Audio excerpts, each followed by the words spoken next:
was wondering if you all would mind if I told you a Bible story. Not a story from the Bible, but a story about the Bible.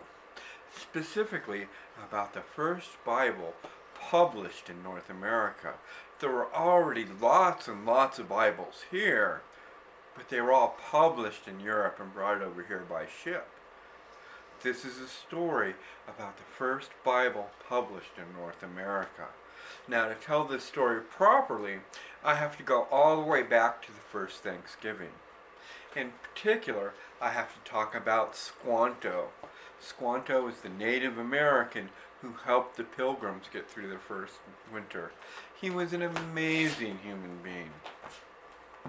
He'd been kidnapped by Spanish loggers off the coast of New England, shipped back to Spain, became an interpreter and friend of the royal court. He was sold to somebody in England, where once again he impressed the people with his intelligence and natural good character, was purchased by another Englishman and offered his freedom on the condition that he guide the ships back to New England, to his homeland.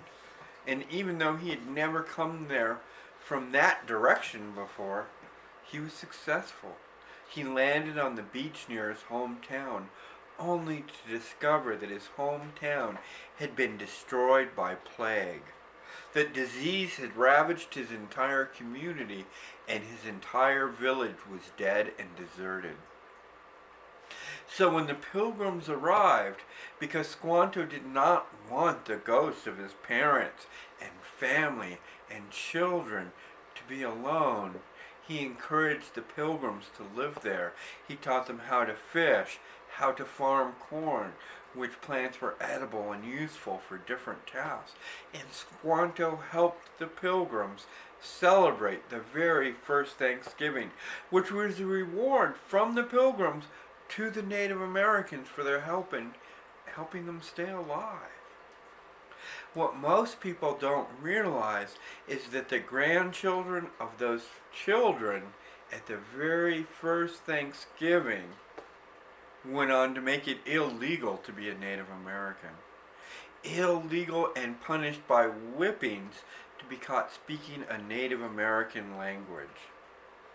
It was punishable by death to be seen conducting a Native American ceremony or religious practice.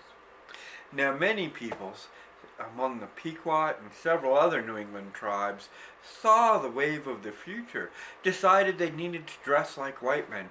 They even took up Christianity. But for many of the Puritans, that was not enough.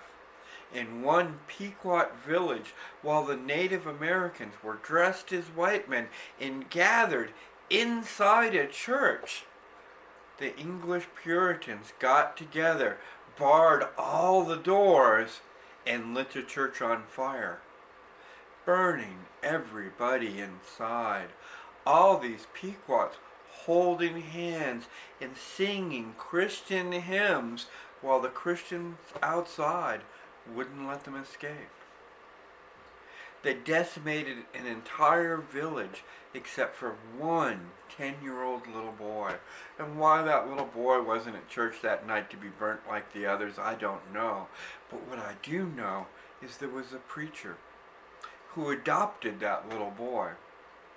And what that preacher used that little boy for was that he began to translate the Bible into the Pequot language.